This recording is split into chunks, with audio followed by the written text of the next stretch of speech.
Hey everyone, welcome to episode 57 of the Gig Life podcast. I'm your host Stevie Taylor. Welcome to the show.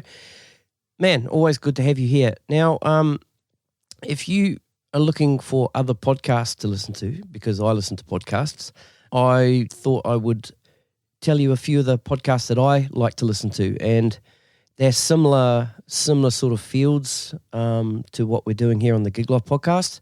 And I get inspired by these people, so I hope you go and check them out. So don't give up your day job. Now, that's with Danny McCrum and Bobby Kennedy in New Zealand, and they talk to artists and professionals and musicians, industry people, and sort of, you know, get their take on things. There's the Guitar Speak podcast with Matt Wakeling.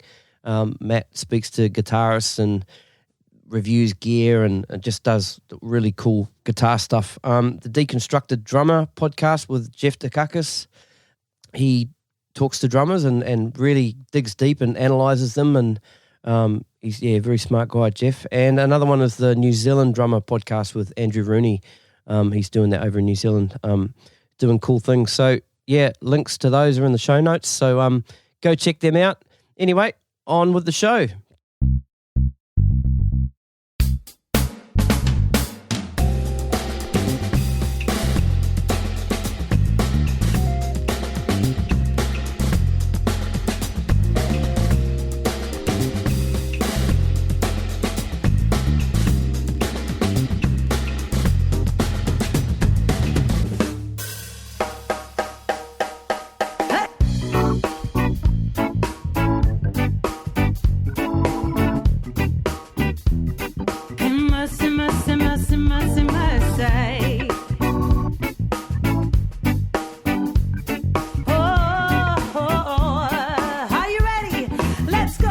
My guest today is drummer, band manager, entertainment agent and entrepreneur from Sydney, Emilio Panetta.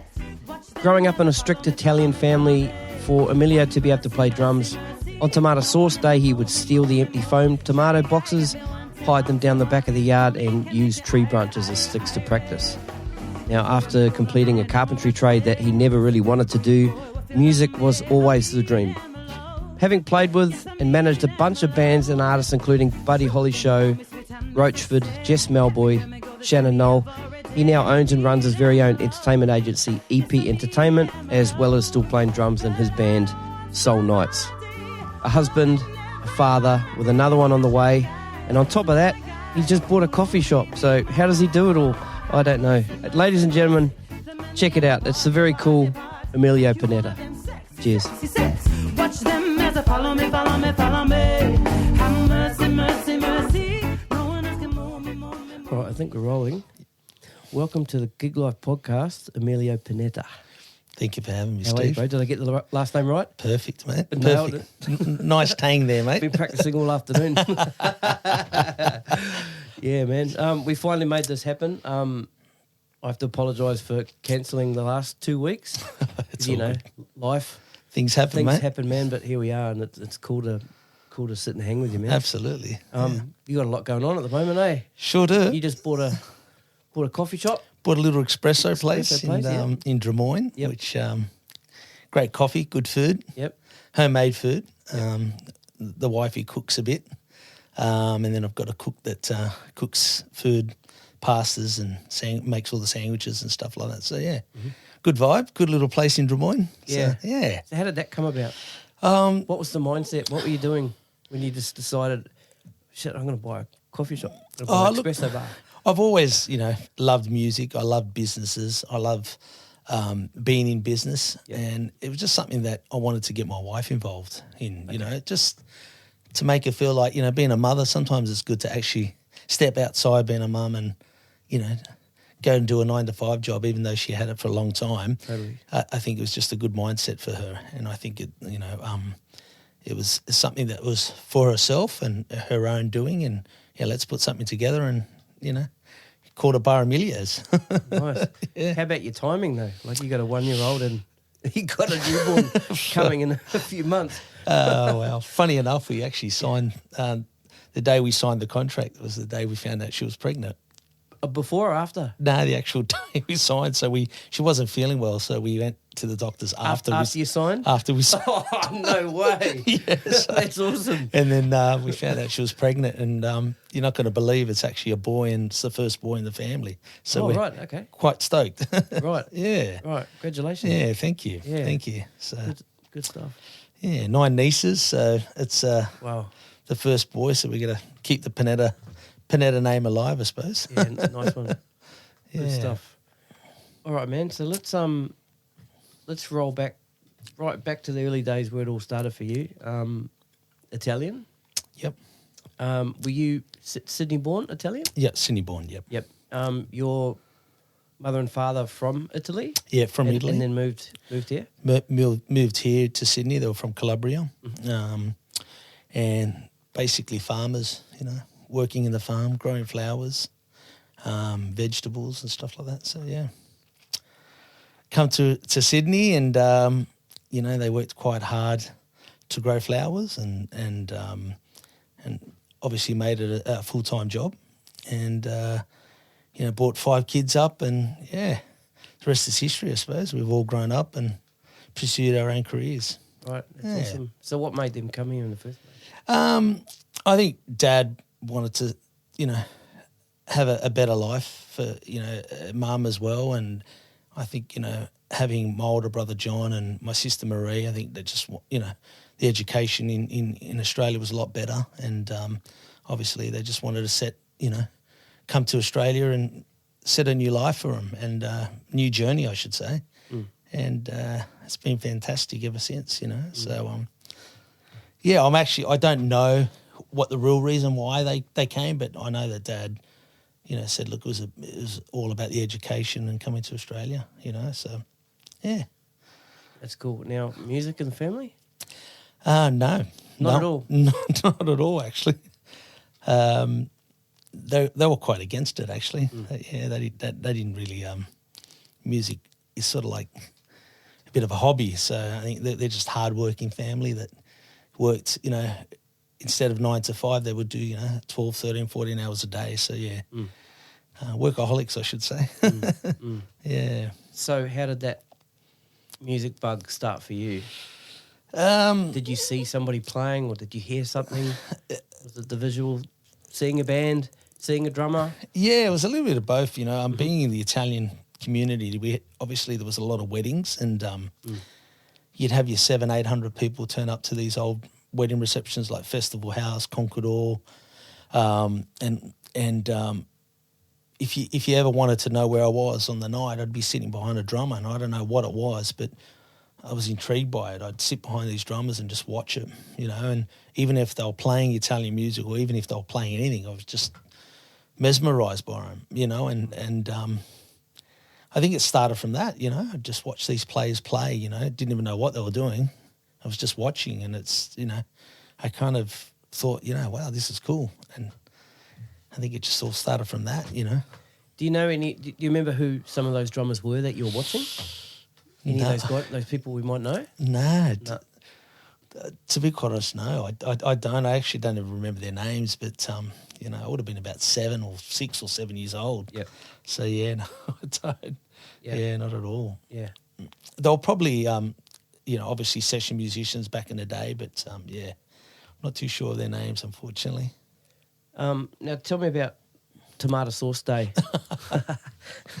So, growing up in an Italian family, Mum and Dad would always make everything fresh and produces and, make the sauce, the salami, the olives and the sun-dried tomatoes. And then, so one day they were making, it was sauce day, and the tomatoes came in these foam boxes. So I took them off them once they emptied all the tomatoes, and I hid them at the back. And then I started getting these boxes and getting some tree sticks and putting it together, and started playing as I was playing in a concert. And because we had it was a bit of a hilly backyard, it was quite a big backyard because it was we used to grow flowers there. So I used to just sit on these boxes and pretend I was playing in a concert. And I was constantly practicing on these boxes. Well, I thought I was playing in a concert, but I just started loving it and just practicing, and didn't know what I was practicing, but I was just playing, and it was great fun. Yeah, so I think that's where it all started from. Right. Did your parents know you were doing that? No, Yeah, really? not at all. How do you keep that quiet? Because it was you had a massive backyard. Yard, right? Massive backyard. Right. And it was. I can just see you running down with these boxes. I remember taking these 2 boxes, actually. I'll never forget that day. And he had some black plastic, and I used to hide them on this black plastic. I never forget that day. And it was one day that one of Dad's good friends, who also we used to sell flowers to, was also a drummer that I didn't know. And he one day happened to come at the back with Dad, and obviously Dad had noticed that I was playing on some boxes. And his name was George Sacosta, actually. He had a flower shop on Delhi Road in North Ryde. And he said to Dad, this kid, he loves this, needs to play. He needs to play. And, being Dad, he's like, oh, no, he's got to go to work. Don't worry about it. He's got to go to work. So I think that's when it kind of started getting into my body, like this is what I want to do. Almost a rebellion. Yeah. Yeah, right. Yeah, I actually, I did. I thought, you know what? No, I want to do this. This is what I want to do. And I think it just started from there, Right, so how'd you go about doing it? I think I kept on practicing on these boxes, and then one day George said, "Oh, come to my house, and I've got a drum kit, and you can start playing." And I remember Dad was like, "No, he doesn't need to come. He's got to work. He's got to get a trade, and he's young." And anyhow, it so happened we ended up going to the house, and I just started playing on this drum kit, and George was convincing Dad, you got to let this guy do it. You really need to let this guy do it, And then secretly, at school, there were school plays, and I started jumping into these plays and, cool. getting lessons from school. Obviously not knowing much and trying to get involved with the school plays and try to get involved with teachers from the school. Did Dad know you were doing that? No, he didn't. So what I was doing was I was working at the service station at Caltex. Obviously I was a bit older then, and I was getting some pocket money. I was trying to get some money to have some lessons and stuff. I was always short, but, right. You'd ask your siblings, extra 20 or extra 30 or, that's kind of where it started off. Yeah, so. So you got those lessons, and then was it out the back out to the boxes, or? Yeah, it was. Yep. Obviously, Dad wouldn't let me buy a kit. Right. He was like, nah, your trade is your most important. You need to be a carpenter. You need to go and do building, So he told you it had to be building? Yeah. Okay. Yeah, he was quite strict with that. Okay. You need to take a trade on. You need to follow your older brother, because my older brother's an incredible builder. And so I had to kind of follow that footstep. And it just happened from school. I was getting lessons at school, and then all of a sudden, years went by, and this thing was just running through my body. Like I need to do this. This is, So he was never lenient. Oh, look, I'm going to give you money for a drum lesson. But obviously he'd give you money as a father would to a son, Yep. So, there was weeks where he'd give me some money, and any money I'd save, and I'd go and do a lesson. I'd go and grab a lesson, Years went by. I started saving up, working at Big W, pushing trolleys, doing all these odd jobs, Awesome. Helping my older brother on a weekend. And I saved up, and bought a little kit. I can't remember how much it was, but it was quite cheap, but obviously expensive for me at the time. But then I just started getting some lessons and, working, and years went on, and working again and saving and, getting more lessons, and started getting involved with this. And then a guy by the name of Wilson, who's an incredible singer-songwriter now, he's in the scene actually. We both, he's also a drummer, so we both got to play on some school musicals and stuff like that. And then it became this thing where, this is it. This is what I'm doing now. I want to be a drummer. I want to play drums. And it started from that, and it just kept on snowballing after. Yeah. Yeah. So who were some of the drummers you're listening to? I was a massive fan of John Blackwell. I loved Prince.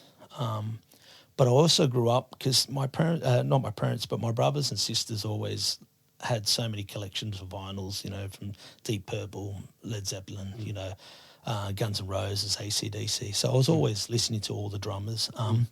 But funny enough, Bon Jovi, Tico. Tico Torres was like a drummer that I was like inspired by it when I first started. Yeah. And I always wanted to be him. So when I was practicing on those boxes and to a real drum kit, it was like, this is what I want to do, and I want to be like him. Yep. So it all started from, those vinyls and listening to good drummers like himself. But it was all sorts of music, Motown. It was everything that you could possibly listen to. That my brothers and sisters had, I was listening to. So, and I probably didn't even know any of the drummers. I was just, that drummer's great, just the music. just the music. So it was, What about school bands? Yeah, apart from like school production stuff, but getting into school bands like with your mates and doing that kind of scene. Yeah, there was an original band we put together with a guy named Andrew Peters. And we called it Where's Uncle Bob?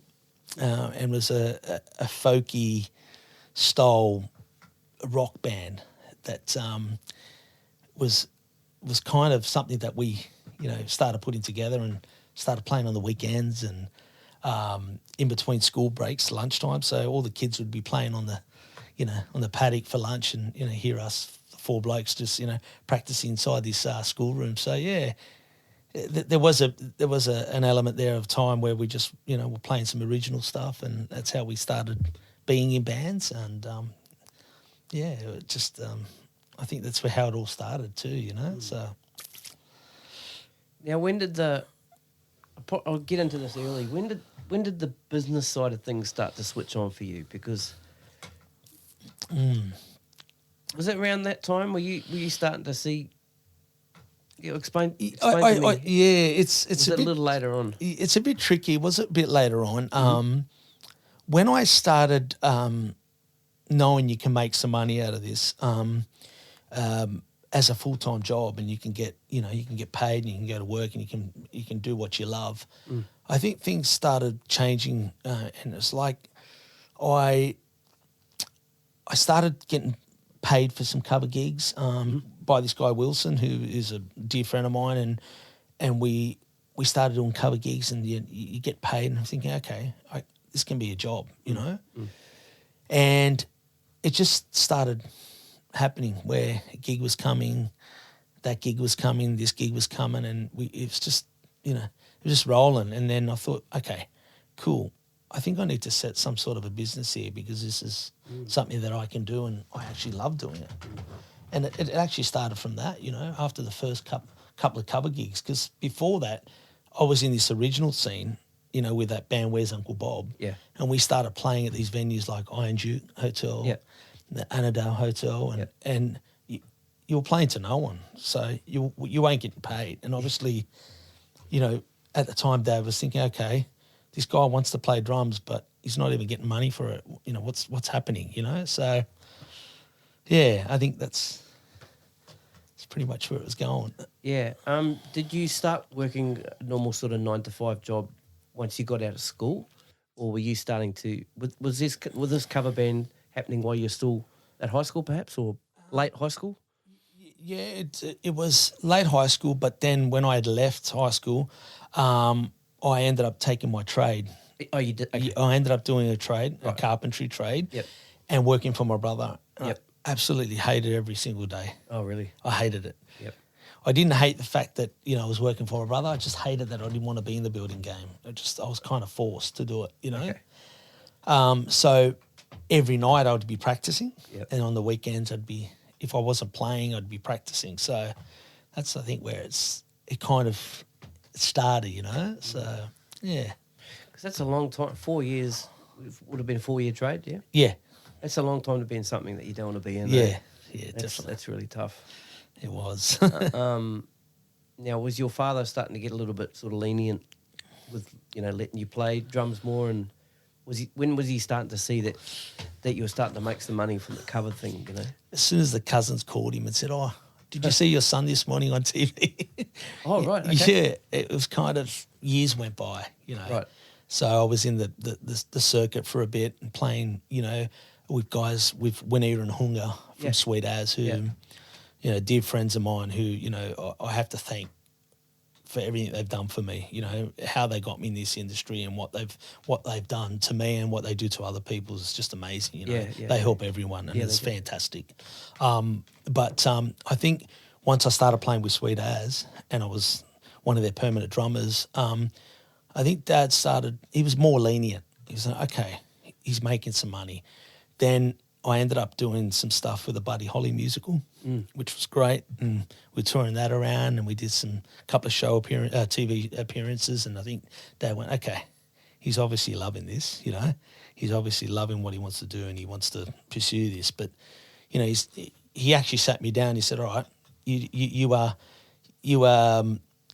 finish off your trade and if you want to do it, that's up to you, Yeah, right. So, again, it just kept on going like that, Yeah, my dad was like that too with us. It was, I don't think I ever had that thought that I would do music full time ever. Okay. Not until I was sort of much older, Wow. But it was always whatever you got in your head, you do your trade first because you've always got that to fall back on. Yeah. There was, I'm still doing that trade today. Yeah. I still love it. So it's still good. love it. Yeah, it's great. That's awesome. Yeah. Now, the Buddy Holly story, how did that come about? A guy by the name of Eric, a guitar player that actually got me, he's the musical director, and we were doing a cover gig in King's Cross and one of the guys said, oh, who's that drummer, blah, blah, blah, and it all just started from that, you know. Cool. And they said, oh, you interested in coming to trial out? And I said, yeah, I'll come and have an audition. And a few drummers went and auditioned and I got the gig and, yeah, we did 3 months and it was fun. It was great. It was an awesome experience, you know. National tour, was it? We only did, we did Adelaide, Perth, Sydney, Melbourne. Yeah, cool. Yeah. Yeah. And it was great. Right. It was really good, you know, playing every night. I think you had the Monday off and it was a full-time job, but doing what you love. Right. Waking up in the morning and, you know, practicing on your pad for the show for the night. It was just great. I loved it. Absolutely loved it. Who were some of the guys in that band? Eric was the MD. The other guys I didn't really know. I don't. There was a guy named Arthur on bass. Some other guys that they're obviously not in the scene that I've been working with, so they were kind of new to me. Yep. And to be quite honest, I can't remember everyone, but right. they were great musicians, you know. Yep. A guy named Richard was Richie Valens, which did a great job, and there were so many people in that production that I can't remember them, but awesome bunch of crew. You know, it was good fun. Right, and was that a reading gig? It started as a reading gig, Yep. and to be quite honest, I'm not a reader, you know, so it's quite hard for me. However, you know, I kind of had the ears and I was like listening to the tracks, and that's how I kind of picked it up. But initially it was reading charts, and I was like, okay, it was all Chinese to me at first, but I think I just I knew the tracks, you know, obviously with my family knowing. Not family, but my older brother and my sisters listening to all styles of music. Some of that stuff was part of their collection. Yeah, so, right. Okay, that's cool. Yeah, so some of that Johnny B. Good and all that stuff were kind of easy. Right. I kind of knew it. And not only that, watching drummers at wedding receptions were playing that stuff. So Gotcha. Sort of like brought some history. Yeah, I just asked that because I've spoken to some people where they've played shows where the MD may change something every night. Yeah. And they'll write it on a chart. Sometimes they don't even talk about it.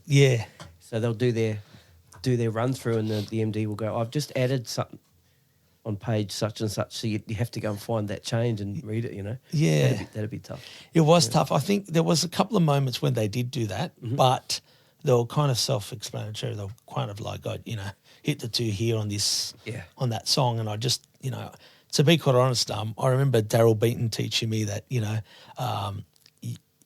the best way to learn a song is to learn it by the lyrics. And if you know the lyrics of a song, you'll know the track. And that's how that's how I kind of taken that, and I've learnt songs now. And that's how I learn songs. I listen to the lyrics and I know kind of where that phrase is going or what's happening in that pattern. Yeah, right. So some good advice. Yeah, it was great advice. An incredible player too. So did you see yourself as possibly a show drummer? Not at all. Really? Not at all. So sort of how far in did you start to think, no, I don't want to be doing this? It was actually then is when I thought, you know what, I want to start doing more than just bands and playing drums. Oh, right, okay. I want to expand out and because there's so much talent out there, but, being an agent, it was like something clicked in my head. I also want to be an agent. I want to put things together. I want to put bands together for weddings or people or corporate companies. I want to put floor shows, aerialists together. I want to, get dancers. So that's when it actually started. I remember sitting in Perth and thinking, okay, what else is there? What am I doing? What else can I do to add to what I'm doing? How can I make this a career? And that's how it started happening again. It was like, okay, I'm going to set myself a band. I'm going to start off with a band called Soul Nights. And we started doing that, put that band together, and now it's working constantly 3-4 nights a week, and it's great, and it's doing well. So it was everything was a snowball effect. Things like I seen a bit of this, I seen a bit of that, and do I just want to play drums and that's it, or do I want to manage? And I like the managing side of things, so, and booking, so. Yeah. Had you seen other people doing it that and then you were thinking, oh, I could probably do it a bit better than that? Or I won't say better than that. Could have done it a different way?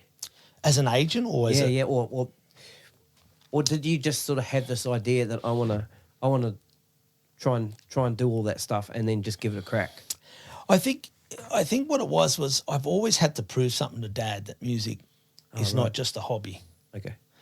It's something that I love, and I need to do it because I want to do it, and I want to do it because I love to play. And to play, you can't sit at home and think, okay, the phone's going to ring and you're going to get a gig this weekend. So I've kind of tried to always say to myself, if you want that, you've got to go for it and you've got to get it. And that's how I've kind of set this business up. It's like, you know what, I want to work this weekend. I'm going to pick up the phone. I'm going to say, do you guys need a band this weekend, or you're looking for a band for your event? And that's how it's kind of given me the drive. And at the back of my head, I've got Dad going, okay, so you're pushing this as a career. This is your life. This is what you want to do. So I've kind of made it as a business now. So, yeah. That's cool. So how long's EP Entertainment been kicking on now? It's between 15 to 20 years now. Right. Yeah. I was looking at the website today. That link's not opening. But so DJs, MCs, Aboriginal dancers, Brazilian dancers, salsa dancers, African dancers, Bollywood dancers, Caribbean dancers, Polynesian dancers, belly dancers, harpists, string quartets, solo, classical and Spanish guitarists, fire and light performers, magicians, comedians, aerialists, human statues, and even characterists or cartoonists. How do you find these people? Oh, it's Well, how do you do people ring up and ask for that, or you say we can give you any of these things? There was a lot of work behind EP Entertainment. I had to find the acts that I knew would sell, and the acts that would be appealing to clients. And there was also people that came to me and said, "Oh, look, I'd love to be on EP and I'd love to do some stuff with you." Oh, cool. When I got the contract with Dalton House, so Dalton House is a quite large venue, and they asked me to be their preferred supplier, I had to enlarge in the company. It had to be to a point where I wasn't just doing soul nights, or I wasn't just doing a band. I had to do other things because a lot of their clients wanted different styles of entertainment. And sometimes I'd go in the city and I'd see some acts that are on the, in Darling Harbour, performing outside busking, Yeah, and I'd approach them, Oh, cool. I'd say, hey, you guys, I'd love to, not doing much, or just do this. And, I'd take some of them and they'd jump on site and, we'd do some photos and we'd get some buyers together. And then the other ones would be, these talented musicians in Sydney not doing anything and saying, jump on, let's see if we can get some work for you, So, it was just a lot of guys that were willing to come on, and it's been great ever since. Yeah. What's been the biggest challenge? People, Yep. personalities. Yep. That'll always be the case, forever. Doesn't matter what era we're in, or yeah, you're like a father, you're like a counsellor, you're like an agent, you're like a mentor, you're like everything, and you got to crack the whip like a boss too. Yeah, then you got that side there where some people don't like that. Some people think, oh, you're being too hard, or that's not nice. But at the end of the day, you get paid doing what you do, and you have to put your 100% in. And if you don't learn a song or you don't turn up on time, obviously it would annoy me as a client, but it also annoy me as an agent. Yeah. And I wouldn't like to do that to someone, So, yeah, I think that's been the challenging part of being in the industry, I suppose. Yeah. Are you able to turn it off when you get home? Or is this something that this must be going on all the time? You've got so much stuff going on. You'd be getting calls and emails and... Do I turn it off? Wish my wife was right here now. The frustrating part of things, yes, I kind of switch off. Yeah. The thinking on making sure that client is happy and stuff, very hard to switch off because I'm very passionate and I love what I do. Yep. And I always like to please. I always like to make sure that person's happy with what they've gotten, And that's the hard part for me. But now that I've got a daughter that's 1 year old, she makes me switch off everything. It's funny what kids can do, eh? Yeah. Because I used to be very highly strung. Oh, really? Yeah. Okay. And as soon as I had my first daughter, just that day, everything changed. I'm not. That sounds so fucking cliche, but it's true. I don't know. People would say it too, Oh, man, you have your first kid, everything will be different. Nah, it won't be any difference. Just a kid, Yeah. Just more money I've got to make to feed it, Yeah. Not at all. It's just easy to switch off. Yeah, definitely. She's a blessing. Yeah. Definitely. Now, let's talk about the sort of younger generation of musicians and artists and acts and stuff like that. Yeah. Do you struggle more with the younger people's attitudes and ethics, or are they kind of... Yeah, most definitely. Yep. Yeah. Okay. As I've been brought up with a very strict family, punctuality, respect, turning up to work, because I had that 9 to 5 job, and I find these days now, some people like to turn up on time, some people don't want to learn this, some people, complain about this and complain about that, but at the end of the day, if you love what you do, that's all. That's history. You don't need to worry about that. But yeah, it's challenging. Definitely challenging. You see young generations, it's all about the hip, the cool, the looking good, but the rest of the stuff's sort of like out the window. But I think everyone learns by their mistakes, and I've learnt from my mistakes, and I make mistakes every day, and I'm still learning. And I love to learn. But I think, once you be in the industry for so long, you end up learning what's right and what's wrong, and it's a good thing.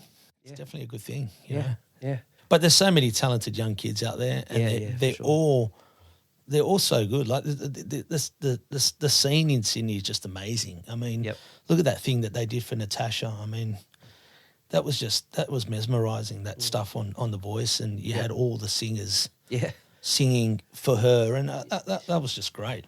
I just that really, that was something really nice to see, actually see, and the support that we have, because we've got a great tight community. They're all fantastic players. So, yeah. But, yeah. Now, what's the biggest change you've seen in the industry in the last 10 years? The change. Too many DJs.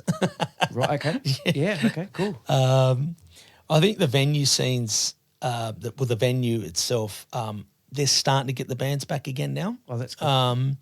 But there was a period of time where, DJs were everything, and no disrespect to them, because I love DJs. I've got a lot of friends that are DJs. Yeah. But nothing beats live music. Coming to see a band, having a few drinks on a weekend and watching a band, it's a great thing to have. But, I think now bands are coming back, and the venues are starting to get more open with bands, and hopefully these lockout laws, stop and we get some more band venues. Yeah, so fingers crossed. Yeah. All right, let's talk about some of the acts you've played with and you've managed, and you've also you've tour managed some of these acts. So we've got a bit of a list. Now, Roachford. Yeah. Man, one of the first CDs I bought when I first came to Australia was Roachford's CD. Man, I love that guy, man. He's awesome. How'd that come about, and what sort of what was your role with him being here? A guy named Andrew Pinto started bringing some acts into Sydney and Melbourne. A couple of shows at the Basement, and obviously he did know a lot of musicians in Sydney, and I got a phone call to work for Rasan Patterson, an R&B soul singer, and Andrew was bringing some acts in the country, and I started playing for Rasan, and then he bought Roachford out, and Only to Be With You, Lay Your Love On Me was my older brother and my older sister's favourite songs. Awesome. So I knew those songs. Yeah. And I absolutely loved those songs. And when I was asked to put a band together for him, and he came out by himself. Yeah, he came out by himself, and Steve, his brother, was the manager. Mm-hmm. So we put a band together here in Sydney, and Michael Dolce on guitar, incredible guitar player. We used a bass player from Melbourne, a guy by the name of Nathan, who Andrew Pinto had asked, and Roachford was playing keys. Okay. So it was just us. And then we had Carmen singing as BVs for some shows. And so they asked me to tour manage it and just put a band together, and we started doing some gigs, and unbelievable, just unbelievable. He had soul, he had blues, he had everything, and his songs, they were just so good to play. He was a gentleman of a guy, and I loved every moment of it. From rehearsals to speaking to him, just hanging out with him. It was good fun, And one of the last gigs at the Basement, we had Barnsey come up and Mark Lizotte, Diesel come up, and yeah, it was fun. Actually, I'll never forget that gig. Mr. Michael Dolce, his amp blew. So he had to play the whole gig in the acoustic guitar. It was a fun gig, actually. But, it was a good experience. Yeah. Definitely good experience. Yeah. Whatever happened to him?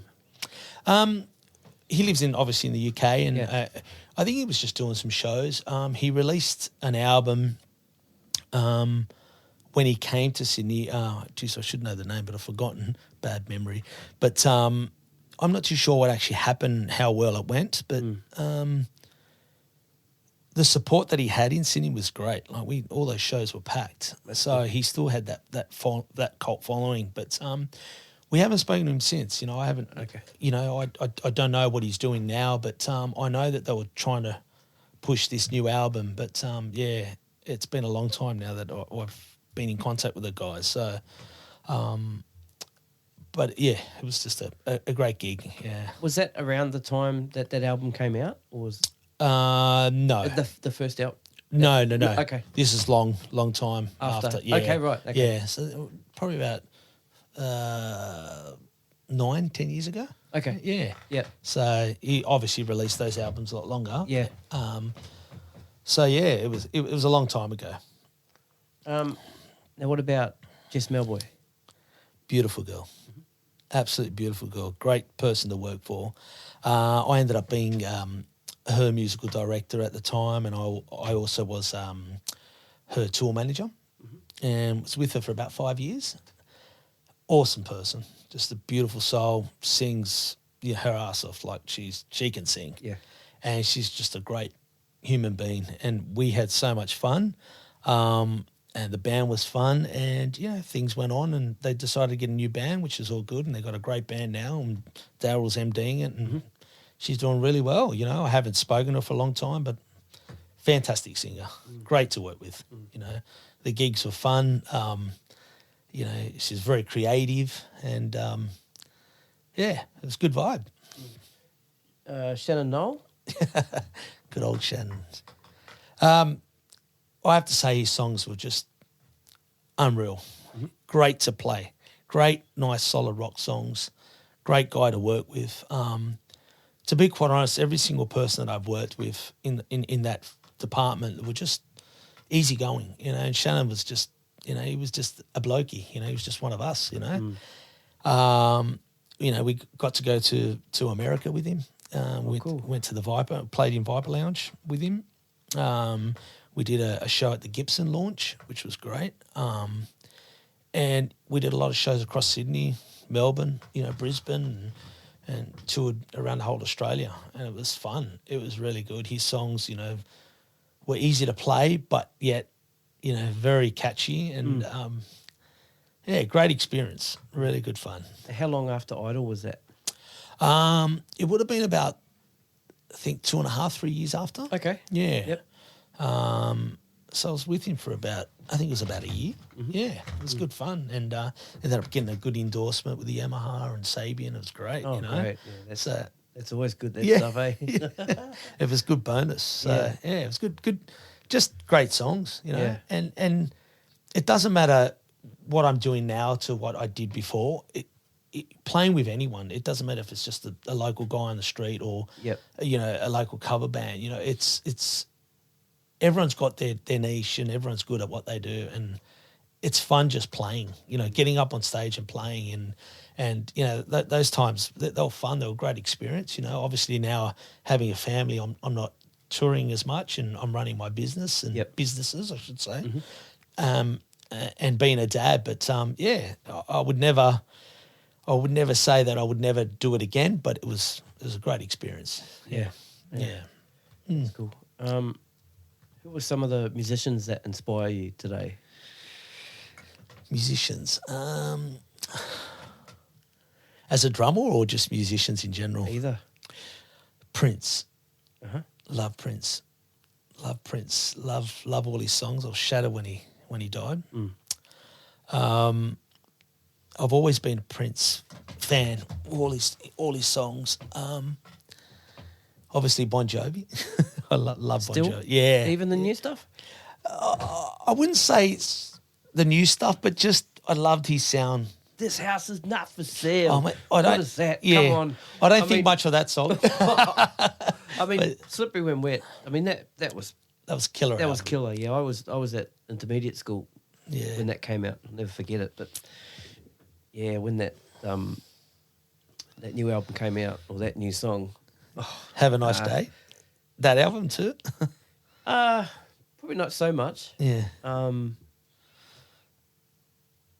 me, there's some bands that are never quite the same when you take one of the core elements out, and I always thought Richie Sambora was one of those elements. Yeah, he was the key. Yeah. I mean, Bon Jovi is John Bon Jovi, obviously, and he's got the voice and that kind of thing. But yeah, I when I'd watch their videos, I always tended to be drawn to him and his harmony and the way he played, and because he actually sang all the high notes. he did, yeah. He was actually behind a lot of those, lay your love on me, only to be with you. Like, lay your love. Jeez, I'm talking about Roachford. Living on a prayer. And, that's right. And Dead or Alive. Yeah, that's him. That's him. Yeah. So you're right about the element, but like Beatles was another favourite band of mine, and great artist, and Motown. Motown. Yeah. I got into Motown when I started getting right into bass. Yep. And when I first started getting bass lessons from Simon Olsen. Okay, yeah. Yeah, do you know Simon Yeah, Olsen? Simon, yeah. Yeah. He put me on to a Donny Hathaway album. Unreal. Willie Weeks playing bass. Yeah. And then at the lessons too, he started showing me some James Jamerson stuff, and I'm like, who's James Jamerson? Yeah. And that's when I started getting into him, and getting right deep into the Motown stuff. Yeah.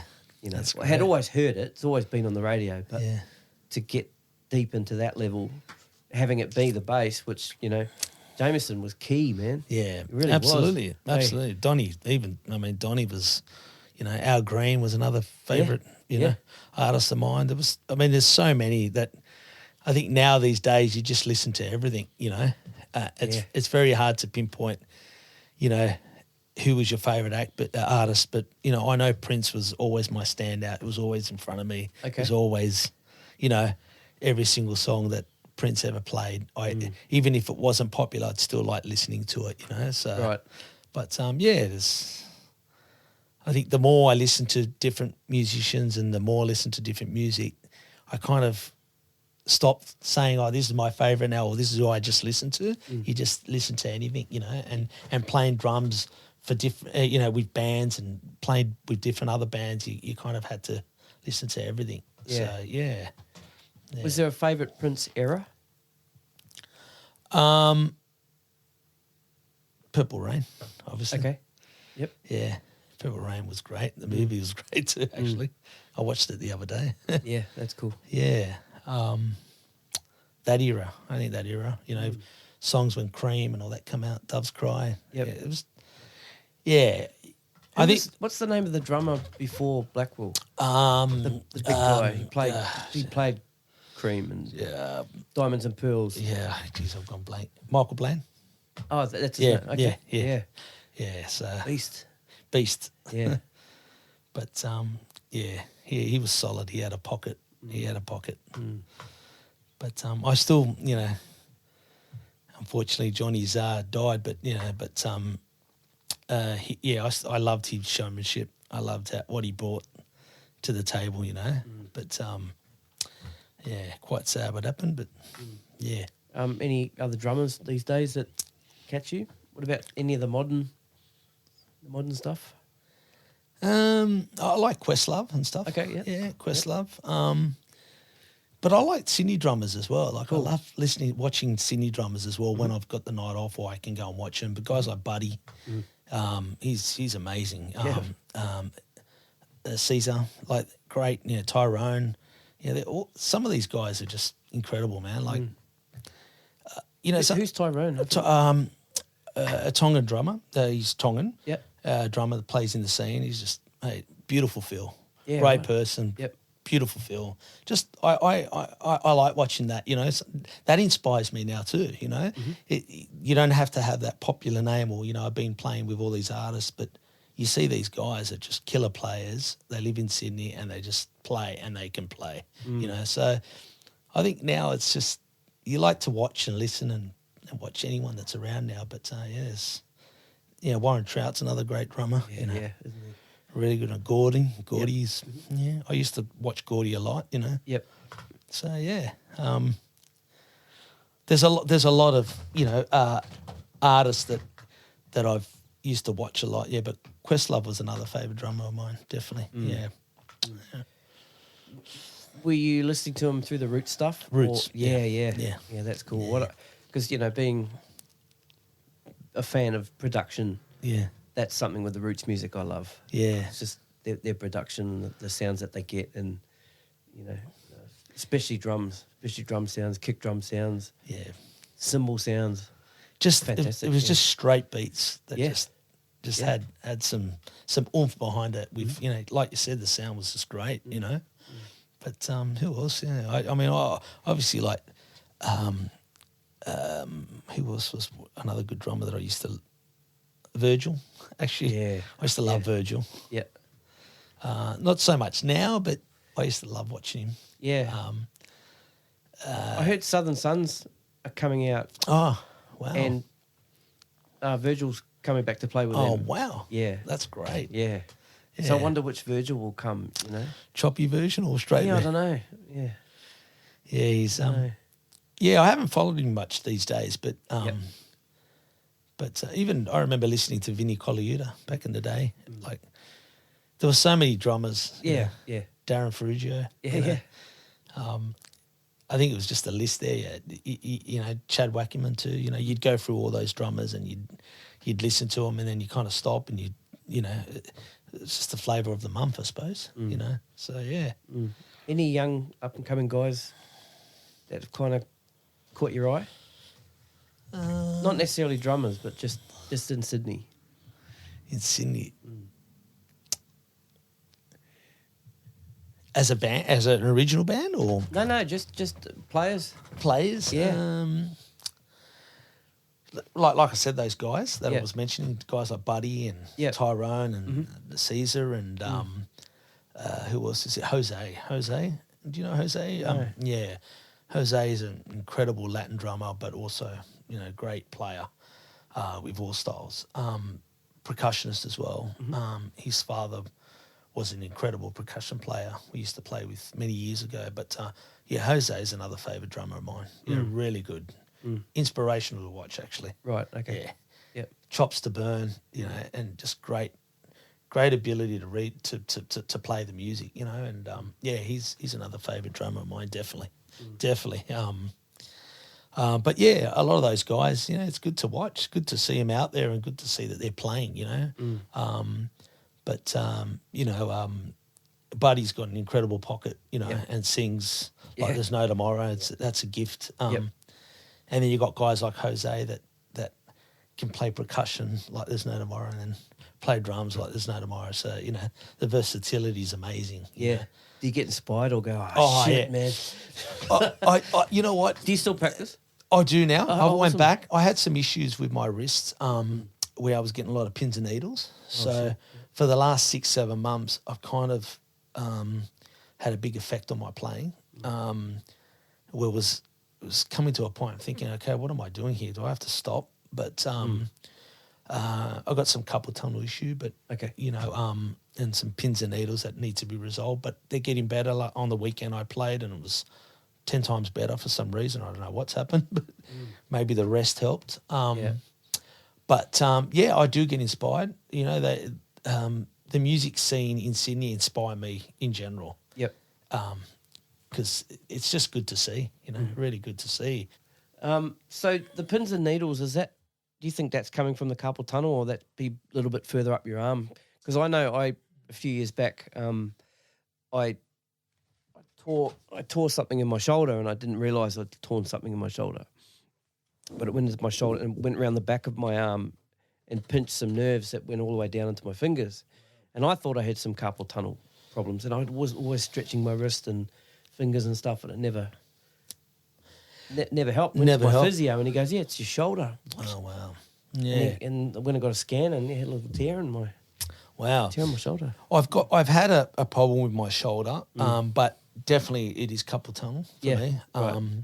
There's mornings when I wake up and my wife has to hit my hand, to Oh shit! take the pins and needle out. But over the last 6-7 months, it's been quite a big effect that where I've had to cancel a lot of gigs. Oh, Yeah, man. a lot of gigs, and Right. even last minute ones where it's like my hand was that numb, I couldn't play. Hey, buddy, hey, Jose, hey, Tyrone, quick, can you do this gig? Urgent, Caesar, can you do this gig? So there's been, a few gigs where it was just last minute. But over the weekend, it seemed like it was getting better. However, I've still got to get it done, There's it's definitely carpal tunnel. Yeah, right, definitely. okay. Yeah, That's cool. yeah. Pain in the backside, but, Yeah, my old man had his carpal tunnels fixed. Yeah. Yeah, it's funny, if I'm not working, something will happen to me. I'll catch a flu. I'm one of those guys that I have to work. Yeah. I have to do something. Yeah. So, yeah, I don't know what will happen when I do it. Yeah. But it's going to be very hard to swallow when you're not doing nothing. I know what you mean by that, because this winter has been crazy. I've been doing all this and working as well, and then coaching both my girls different grades of soccer. Yeah. So it's just been awesome. full on, and then last week soccer finished, so I got to sort of calm down a little bit. I was sick. Oh, no way. Yeah, so I had a cold, and I was trying to record the interview to the last, not the last one, but the one before. Wow. And I was a bit crook, and I had to keep redoing it because I'm coughing and sneezing, and Oh, wow. Yeah. it It happens, eh? Yeah, it does. Yeah. I think all men go through that phase where if they're not working, I think it's our gene. We have to do something, I suppose. Yeah. It's quite. I remember going actually on our honeymoon, and it was the first time I was away from the office, and it was very hard for me to not sit in the office. It's just I always bring back the way I've been brought up. Dad's always said, you got to work, you got to work, you got to work, you got to work. So I think the time that I had off, it was like, okay, I don't feel normal here. What am I doing? Yeah. So I don't know if it's a good thing, but Are you a control freak? should ask the band. That was a bit harsh. Are you a control freak? No, you know what I mean. Do you like to? Oh, look. Do you micromanage? Maybe many years ago where I used to micromanage a lot of stuff. I wouldn't say control freak, but I don't like to let anyone down. So I'd like to make sure it's done right. So Gotcha. yeah, I would say a little bit, more placid these days compared to what I was maybe, like if you're late, I would be so upset. But I think it's, if you'd ask my wife, she'd say so I think there's an element there. I wouldn't say control. I'd say more perfectionist. Perfectionist. Yeah. Yeah. Okay. That makes.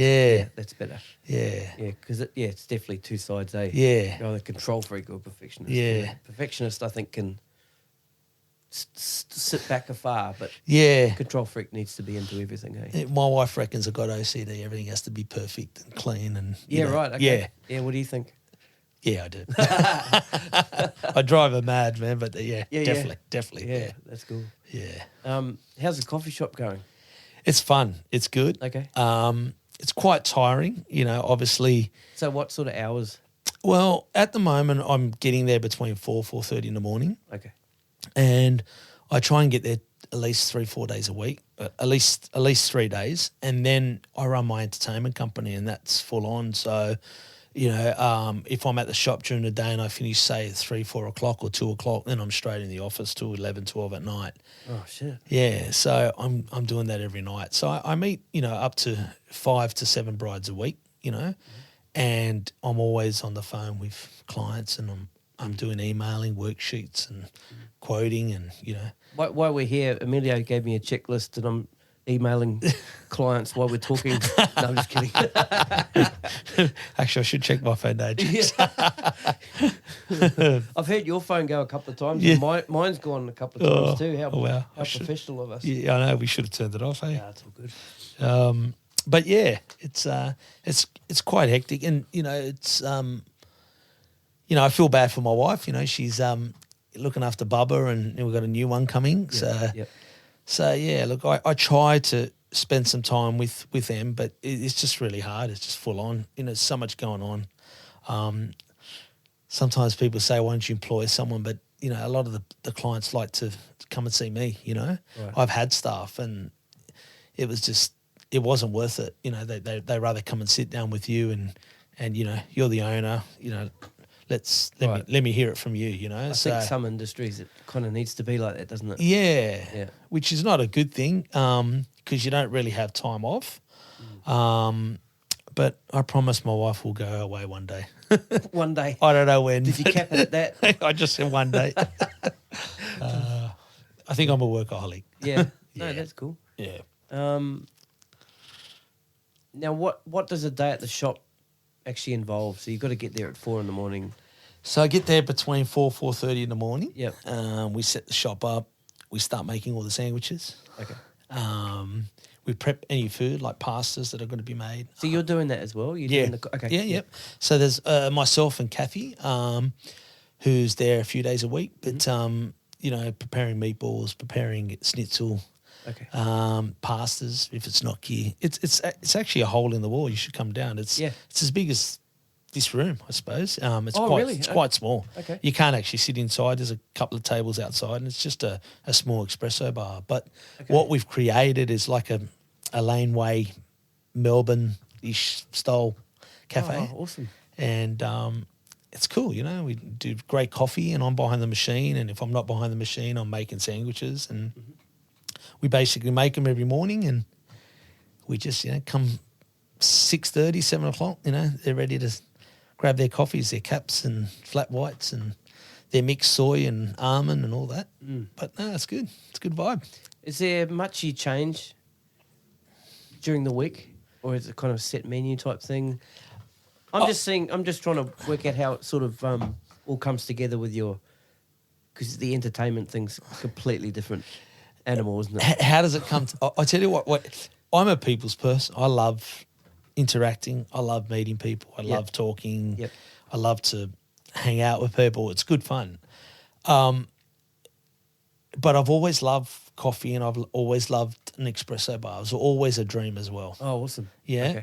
Okay. And it was something that I liked because, I like being behind the machine. I like making coffee, and it actually takes away what I love as well, and that's playing music. But it actually gives me a bit of a rest. Yeah, right, okay. And I'm not dealing with the business side. I'm just making coffee and making sandwiches, Yeah, that's cool.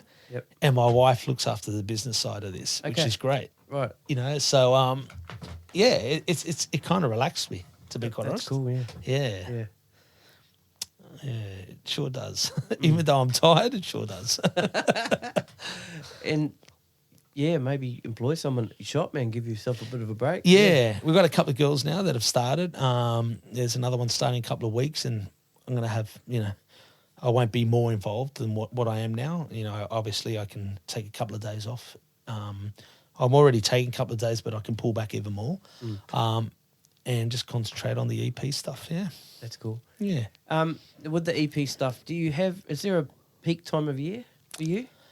Wedding season. Yeah, it's been quite lucky because of Soul Knights. They're a really great band, and the musicians Yao and Benny and Maybell and Jamie and Leroy. It's been a great tight unit, and because of their hard work, we've created something, and it's been good, and we're getting a lot of corporates and a lot of events. So. It hasn't been slow for us at all, touch wood, which has been great, and I'm very happy, and that's something that I wanted for us so we can be consistent. Awesome. And but overall with the other side of, the aerialist and floor shows and stuff like that, that's been a bit quiet, and that seems to be seasonal. But with the bands, I think, you sort of like divvy up. You got your venues, and then you got your corporates, and so when it's slower, you go and do your venues. When it's peak, you obviously do your corporate. So it's in between, so it's pretty good, Yeah. Now, how does the human statue, so like, do you sell that as a human, we have human statues, or do you actually get people that come up and go, can you provide me a human statue? Yeah. So, for example, we did a thing for Coca-Cola a few weeks ago, and they wanted a human statue. To me, obviously, what is it? It's just someone, dressed in a statue, and it's just a gimmick. It's a look, and they wanted to do something in that theme, and they wanted some human statues. Right. Is it a big seller? Is it something that happens? No, it's not. You might get two in 2 years, or Oh, right. Okay. yeah, it's not a popular thing, you know. Right. We're an aerialist or some acro floor shows or some dances. Yeah, definitely. Yeah. Yeah, totally different. Yeah, Apart from the band, what's the biggest seller? the dances. The dancers, okay. Yeah, Yep. hip hop, street. Not so much Brazilian, but the hip hop and street dances are quite popular. Right. That's cool.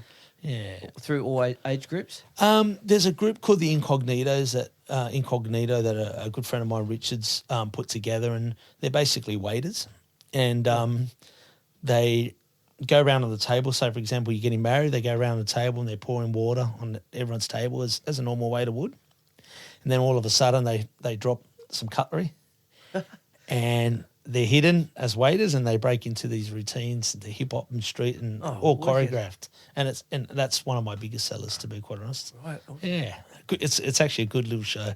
Great. I had them at my wedding, so they were good. Awesome. Yeah, Yeah.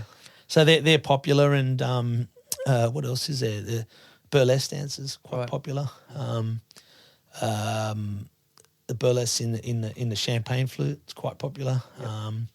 We've got some spheres where, basic it's a big balloon, and you've got people doing some ballerining inside as an acro inside a big balloon. Right. And it happens in corporates, which is great. But, you know, the aim is to push the band, you know. That's the priority, you know. Yep. Soul Nights or the band is the priority. So, did you plan your wedding? Yeah, I got up. Sweet As was the band. No, did you plan your wedding? Oh, I planned it, yes. Right. So were you working on your wedding day? Ooh, this is a touchy one. My wife thought I was a bridezilla or a groomzilla. She'll laugh at this, but I don't think she had any say on anything. No, besides the dress. No, sorry, no. But yeah, I actually controlled that from getting. That's what I'm saying. Yeah, Did you get to relax on your wedding day, but no? Do you know what I did at 11 o'clock when everyone was partying and that? It was so it was fun. It was great, but yeah, like obviously being in the industry, you know, the florist and the hire car guys, and they're all friends of mine, you know, and my poor wife's like, oh, you've already booked that? Yeah, I've done that. You've done that. Yep, I've done that. So yeah, it was a great day. Great day. But yeah, I controlled that. You controlled that day. Nice one. Perfectionist. Yeah, it was actually. Yeah, I loved it. Loved it. But we did have Sweet As there, which was great. Yeah, that's cool. Yeah, so they were good fun. Yep, awesome. All right, man. So what's the next 12 months? Is the book full? At the moment, yeah. That's cool. Yeah, we got a fair few weddings next year booked as well. Mm-hmm. But this year seems to be very good. Yeah. That's great. Yeah, so it kind of works as a 6-month bracket as well. So, you know, people that are booking now will be booking for January, February, March. And, you know, in January they'll book for, you know, the October, September dates, you know. So, gotcha. Yeah, it's looking good. It's quite positive. And I'm working quite hard to make it work, even though sometimes the industry can be slow and it can be up and down. You really got to put the effort in. Got to be proactive. Yeah, definitely. You always got to chase venues. You always got to chase people, chase quotes, you know. And that can be frustrating too at times. You know, you send them a quote and you spend hours and then don't hear from months, and then you send, okay, what's happened? Oh, no, we found someone else, you know. So that's where you've got to kind of bite your tongue and go, okay, that's how they've dealt with it. You just got to move on, you know. So that's the frustrating bit, you know. And what about competition? You got much competition? Oh, there's heaps of great bands out there. Yeah. You know, heaps of great bands. And you know what? They're all learning. Like talking about young guys, they're all learning, and they're doing what I did when I was younger. They're doing what, you know, I'm sure you were doing what you were doing when you were younger. But so there is a lot of competition, a lot of bands, you know. That can only be good for our scene, you know. I reckon so. I think it's a good thing. Yeah, definitely. You know, I think we all need to set the benchmark. We make sure that we're all pricing accordingly. You know, we're not underdoing and going too low, because a lot of that going on, eh? Oh, absolutely. It's it happens all the time. You know, you get people calling you saying, "I got that band for that much." Oh, okay. How'd you get that? You know, we're doing 5 sets. Oh, okay. How'd you get that? You know, it's so you've got to kind of say, okay, well, that's that band. This is what we charge, or this is what we do. You know, so you kind of got to sell your product and know that your product is good. Yeah. And you believe in it, then there's no problem. If you don't believe in your product, then you just, you know, it's just it's day to day. That's day right. by day. It's Exactly. You're not playing the long game, eh? Exactly. Yep. You know, and it's the same thing at the coffee shop. If you don't believe in your coffee and your product, then, you know, then they can feel it and they're going to go, well, he doesn't feel that coffee's right. Well, why would I want to go there? You know? Yeah. So, yeah, you definitely have to have that confidence. Even if you're not confident about it, you just got to be confident about it. So, yeah. Oh, man, it's all looking good. Yeah. Baby on the way and Yeah, baby boy. exciting times. It is. Yep. It's going to be a handful, but I'm Yeah. sure it's another new journey, I suppose. Oh, two's good, man. Yeah. You got 2, right? Yeah. You wait till they start interacting with each other. Yeah. Yeah. I think that's the fun part. That's cool. And then you can get to the point where they just go and play, man. Yeah. You know? Actually, Cool, good times. my wife said to me the other day, I said, how many kids do you want? I said, oh, honey, I want to create a band. She goes, what do you mean? I said, well, once we've got a band, then we're fine. Yeah. She goes, so what, you want more than 2? I said, it's whatever happens, darling, whatever happens. You know, you never know. Yeah. You never know. But it's always good to have a family, you know. Yeah, totally. You know, it's a blessing to have kids. You know, they're amazing even to watch them. Even Sophia, you just watch her talk a little bit, you know, and call you dad, you know, even if it's 2 a.m, dad, you know, you got to wake up and you got to go and get her, you know. So yeah, it's a good thing, Yeah. you know. But you know, funny, we bought her a little piano the other day. She's jumping on this little piano and, do you like the piano? She's shaking her head. So, you know, it's good. You know, That's cool. you hope that you can inspire the kids to play music as well. And, Yep. you know, I always say that, you know, it's always a good thing to play an instrument. Yep. You know, so, Yep. yeah. Yeah, I mean, we've got, as you can see, instruments all around here, but great. also upstairs, a piano, and there's guitars and Wow. ukuleles and, you know, drums. There's always stuff there for them just to pick up and play. And Do they play? Do they get up and play? sometimes they do. They're both very coordinated, very melodic. Wow. So in time, you know, hopefully, Wow. it happens. But my daughter found this. It's like it's like a Akai MPC app on her iPad. Yeah. So she's getting into the tapping grooves out the sounds on the pads. On the pads, great. Oh man, she's doing so well with it the other day. That's she records them and That's great. you know, See and what I mean? She gets these 8-bar patterns and they're in her head. Wow. And then she'll just do the pattern and you know, always come back to that pattern. next pad. Oh, and wow. So, yeah, that's See, that's a pickup off dad. And, totally, yeah. Yeah, Yeah. that's inspiration. You know, I love that totally, stuff. yeah. That's how old is your daughter? She's 9. She's 9. Yep. Wow. And That's my great. youngest is 7. That's awesome. Last year, I think it was, we went to this, they called it a music exploration Wow. night at this new music shop that's opened up in North Parramatta. At North Parramatta? Okay.